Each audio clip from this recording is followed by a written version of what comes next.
কিছু মানুষ বলেন যে নিরন্তর কাজ করলে, পুরুষার্থ পালন করলে এই জীবন বদলে ফেলা সম্ভব। আজ আমি আপনাকে বোঝাবো যে এক মুহূর্ত, সময় আর সিদ্ধান্ত কতটা গুরুত্বপূর্ণ হয়। এক মুহূর্তই যথেষ্ট। একটা মুহূর্ত এত শক্তিশালী হতে পারে যে তা আপনার সমগ্র জীবন পাল্টে দিতে পারে। এমন এক সময় ছিল শ্রীরামের কাছে, যখন ওনাকে সিদ্ধান্ত নিতে হয় যে উনি নিজের পিতার আদেশ পালন করতে বনবাসে যাবেন নাকি যাবেন না। উনি সেই আদেশ পালন করেছিলেন, তারপর সময় অনুসারে উপযুক্ত সিদ্ধান্ত নিলেন। আর আজ সকলের মনে বসবাস করেন শ্রীরাম। আর অন্যদিকে আছে রাবণ। ওনার কাছে একটা সময় ছিল, একটা সুযোগ ছিল নিজের প্রারব্ধকে শুভ করে তোলার। উনি ভুল করলেন আর মৃত্যু লাভ করলেন। নির্বাচন সবসময় আপনার হাতে, শুধু আপনাকে সময়কে বুঝতে হবে, সেই মুহূর্তকে বুঝতে হবে আর উচিত সিদ্ধান্ত নিতে হবে, ব্যাস।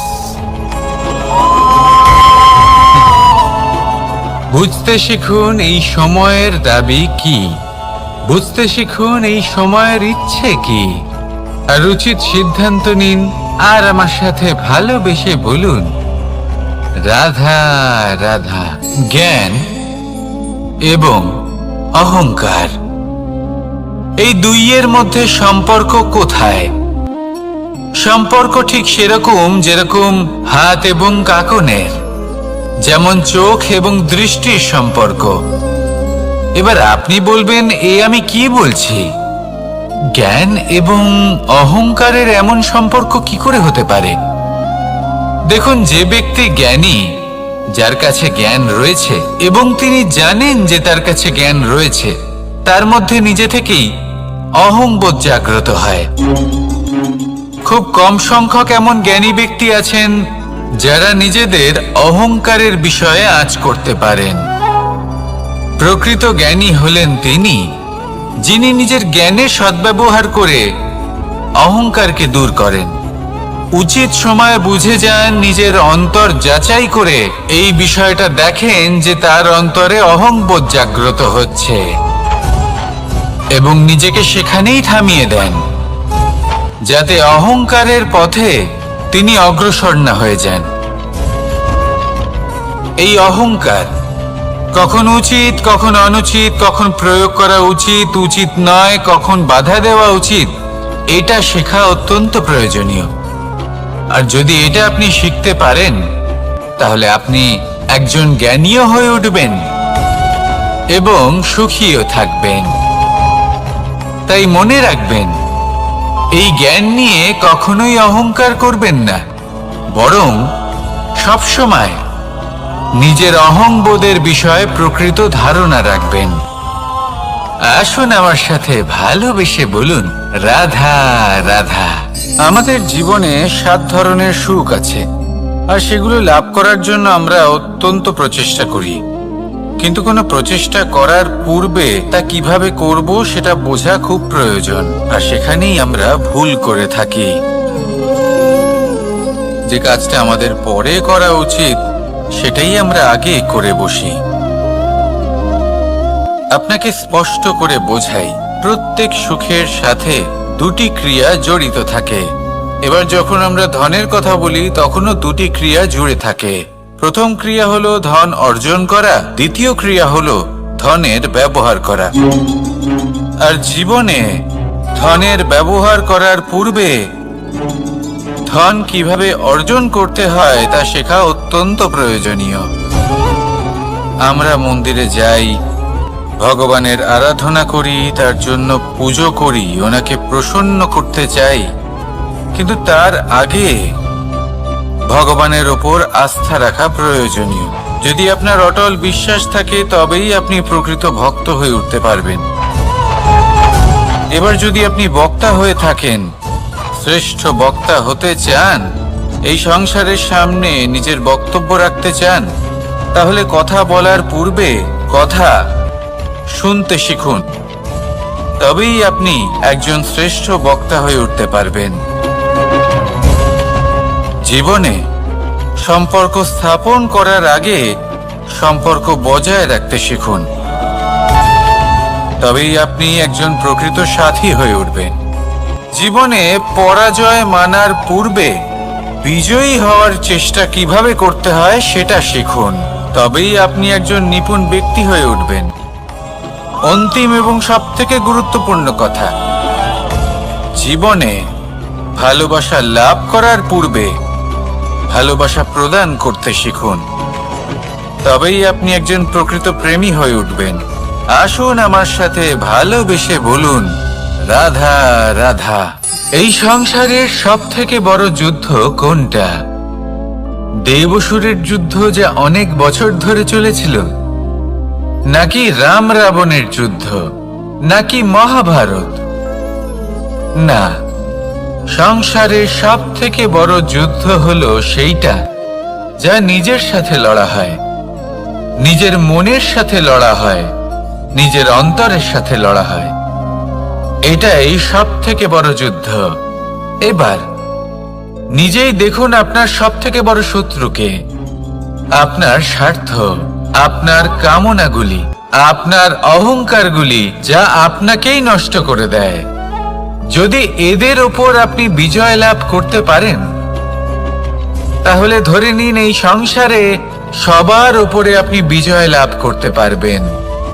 এই সংসারে কেউ আপনাকে পরাজিত করতে পারবে না, কিন্তু তার জন্য প্রয়োজন অনুভূতির।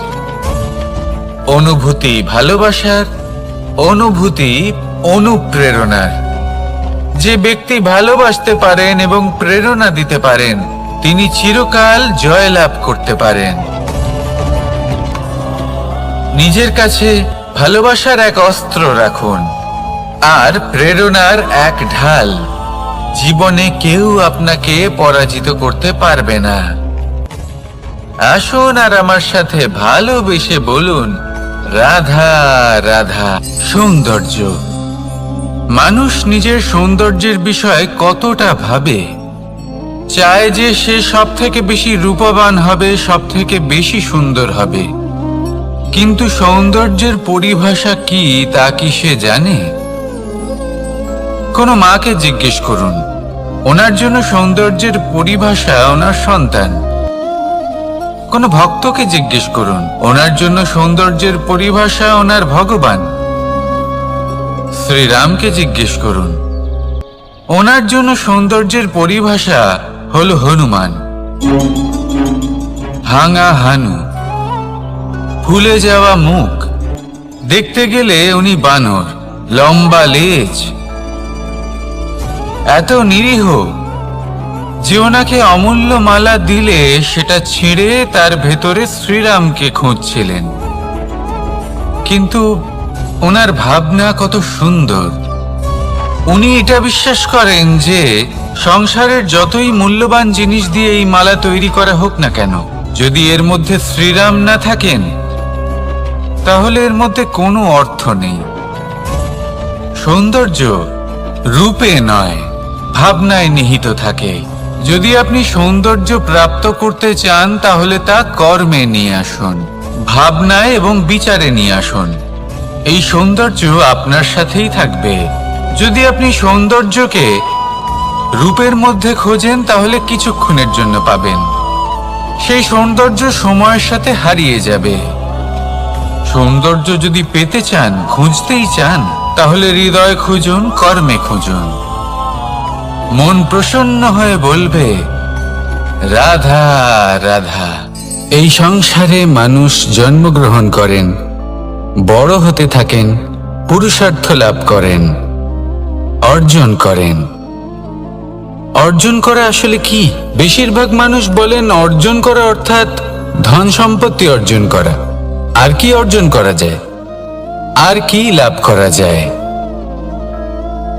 আসল প্রশ্ন হলো এটাই যে কি এমন আছে যা বাস্তব রূপে অর্জন করার যোগ্য। তা হলো ব্যবহার, জ্ঞান এবং সন্তোষ। কেন? কারণ আপনি যখন এই সংসার ছেড়ে চলে যাবেন, তখন আপনার ধন সম্পত্তি আপনাকে বিদায় জানাতে আসবে না। আপনাকে বিদায় জানাতে আসবে আপনার আপনজন, যাদের সাথে আপনার সুসম্পর্ক ছিল। সমগ্র সংসারে সহস্র মানুষ ধন অর্জন করে থাকেন। শ্রেষ্ঠ মানুষ হলেন তিনি, যিনি ব্যবহার, জ্ঞান এবং সন্তোষ অর্জন করে থাকেন, একে সকলের মধ্যে বিতরণ করেন।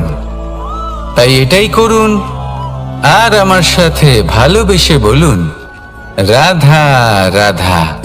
সেই কখন থেকে এই পুস্তকটিকে দেখছি, কিন্তু এর থেকে আমি কোনো জ্ঞান লাভ করতেই পারছি না। এবার আপনি বলবেন যে আজ কেমন বিচিত্র কথা বলছি আমি।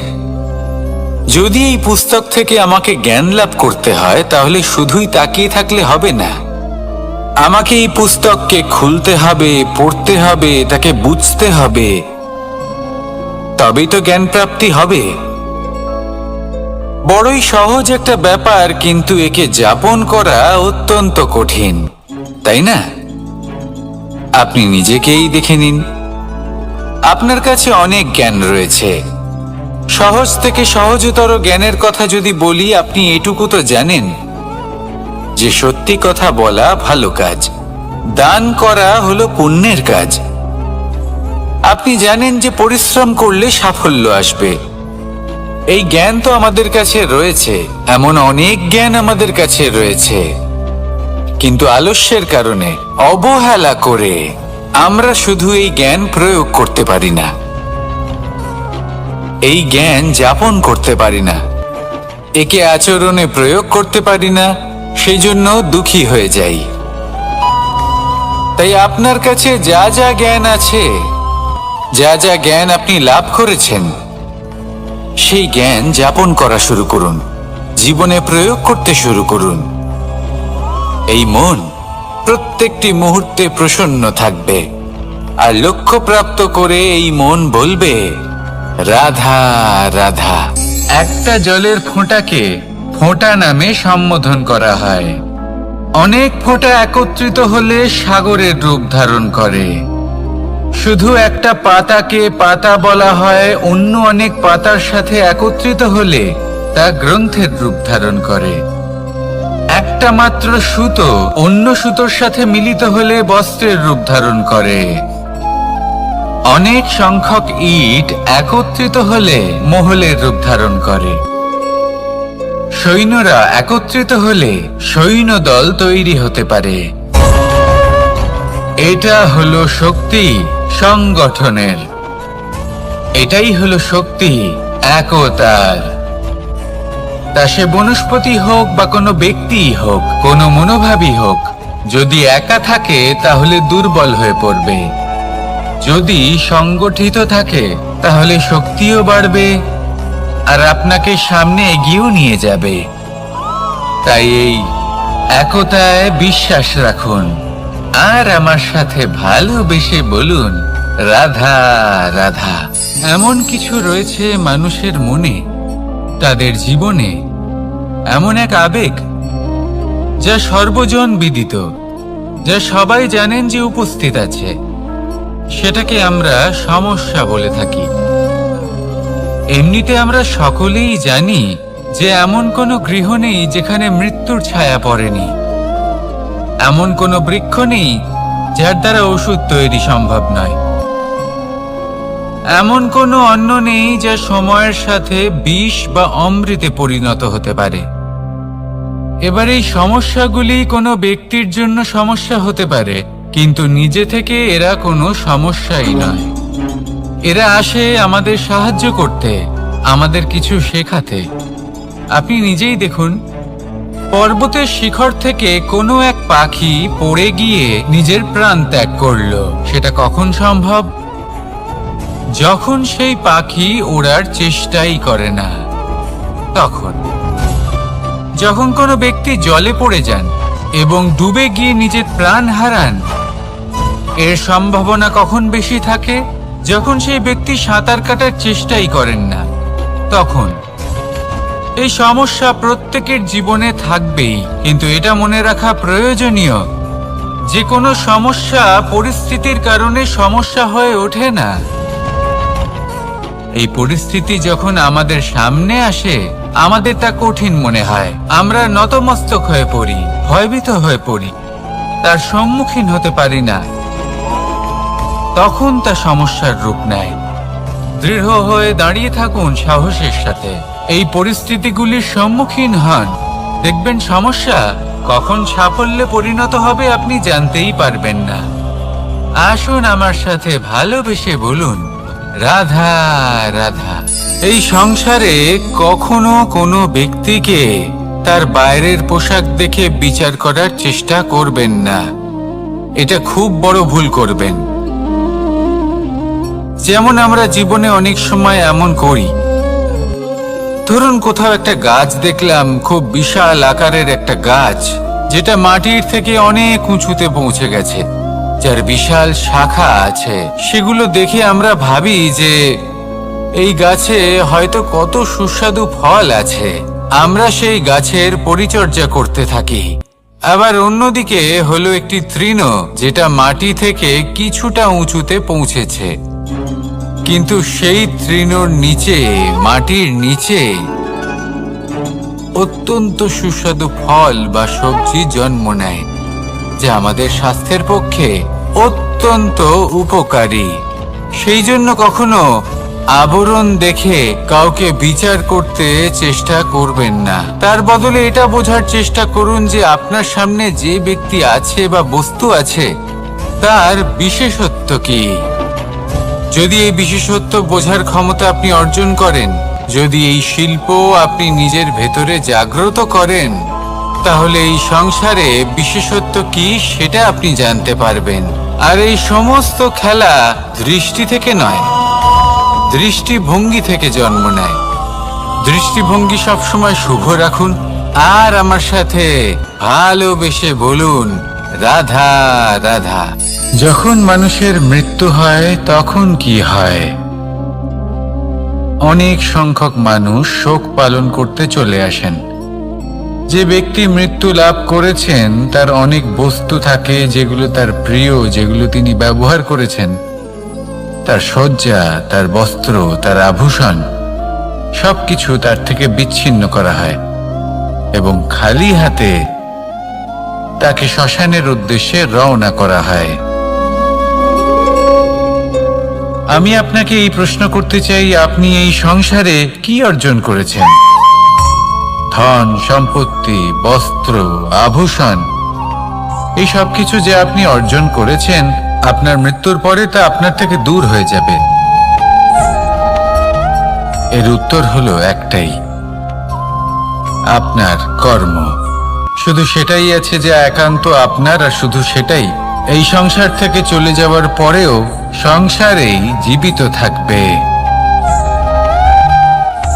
যদি আপনি দুষ্কর্ম করেন, তাহলে এই সংসার আপনাকে একটি অনুচিত উদাহরণ হিসেবে মনে রাখবে যে এই ব্যক্তি খুব পাপী ছিল, অনুচিত কর্ম করতেন।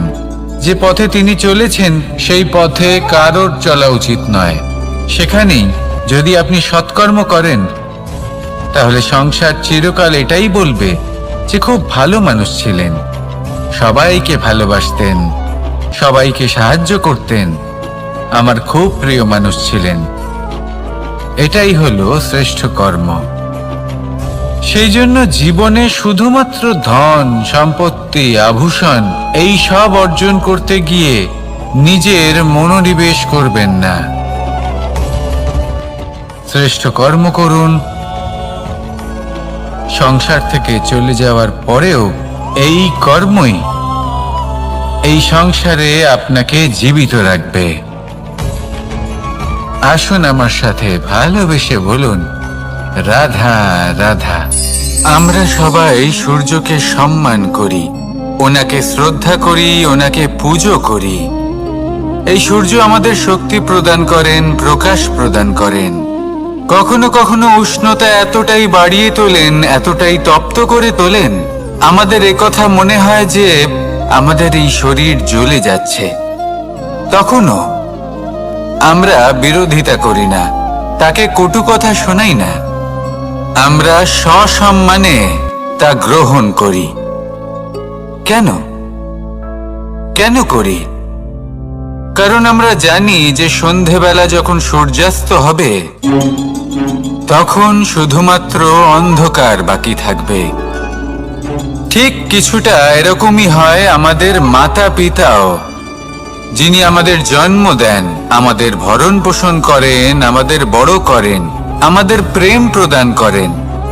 কখনো কখনো তাদের মুখ থেকে কটু কথা নিঃসৃত হয়, আমাদের দুঃখ হয়, কিন্তু তখন আমাদের এটা বোঝা উচিত এগুলি নিঃসৃত হচ্ছে আমাদেরই মঙ্গলের জন্য। যেমন সূর্যদেব, উনিও উত্তাপ দিয়ে থাকেন আমাদেরই মঙ্গলের জন্য, যাতে ফসল পাকতে পারে, যাতে জল বাষ্প হয়ে মেঘ হতে পারে, বৃষ্টি হতে পারে, আর এই সংসারে নিরন্তর জলের প্রবাহ থাকে। আমাদের মাতা পিতা, তাদের কঠোর আচরণ, তাদের কঠোর অনুশাসনের পেছনে লুকিয়ে থাকে ওনাদের ভালোবাসা। আমাদের তা বুঝতে হবে, সসম্মানে ওনাদের গ্রহণ করতে হবে। কারণ ঠিক সূর্যাস্তের পরে যেমন চতুর্দিক অন্ধকারচ্ছন্ন হয়ে যায়, তেমনি আমাদের জীবন থেকে যখন আমাদের মাতা পিতা চলে যায় তখন আমাদের জীবনেও শুধু এবং শুধুমাত্র অন্ধকারই ছেয়ে থাকে। সেই জন্য নিজের মাতা পিতাকে সম্মান করুন, ওনাদের ভালোবাসা প্রদান করুন। এই মন আর এই জীবন প্রসন্ন হয়ে বলবে, রাধা রাধা। কিছু মানুষ বলেন যে নিরন্তর কাজ করলে, পুরুষার্থ পালন করলে এই জীবন বদলে ফেলা সম্ভব। আজ আমি আপনাকে বোঝাবো যে এক মুহূর্ত, সময় আর সিদ্ধান্ত কতটা গুরুত্বপূর্ণ হয়। এক মুহূর্তই যথেষ্ট। একটা মুহূর্ত এত শক্তিশালী হতে পারে যে তা আপনার সমগ্র জীবন পাল্টে দিতে পারে। এমন এক সময় ছিল শ্রীরামের কাছে, যখন ওনাকে সিদ্ধান্ত নিতে হয় যে উনি নিজের পিতার আদেশ পালন করতে বনবাসে যাবেন নাকি যাবেন না। উনি সেই আদেশ পালন করেছিলেন, তারপর সময় অনুসারে উপযুক্ত সিদ্ধান্ত নিলেন। আর আজ সকলের মনে বসবাস করেন শ্রীরাম। আর অন্যদিকে আছে রাবণ। ওনার কাছে একটা সময় ছিল, একটা সুযোগ ছিল নিজের প্রারব্ধকে শুভ করে তোলার। উনি ভুল করলেন আর মৃত্যু লাভ করলেন। নির্বাচন সবসময় আপনার হাতে, শুধু আপনাকে সময়কে বুঝতে হবে, সেই মুহূর্তকে বুঝতে হবে আর উচিত সিদ্ধান্ত নিতে হবে, ব্যাস।